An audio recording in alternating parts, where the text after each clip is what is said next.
Onboarding, fast and simple. Welcome to RiseON Suite. Let's get your profile ready in just 4 quick steps. Step 1, filling profile details. Start by entering your location, years of experience, current or most recent company, job title, and up to 3 desired job titles. Choose your preferred industries and click Next to continue.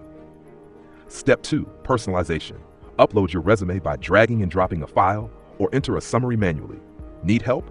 Use AI-generated samples, edit them as needed, and click Next. Step 3, sections. Select the sections you want in your profile. Professional information is mandatory, but you can also add education, work experience, skills, and more. Once done, hit Next to proceed.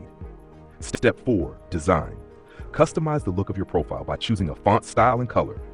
When you're satisfied, click Next. That's it.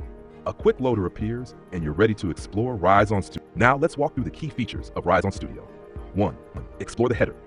2. Control your profile. The menu bar is your command center. Your sections. Rearrange, add, or delete sections to structure your profile the way you want. 4. Manage your content. AI gems. Your smart assistants. AI gems. Tour complete. You're all set. Start customizing your profile or explore more features. Need help? Our help desk chatbot is always available. Now let's step into RiseON Studio and bring your profile to life.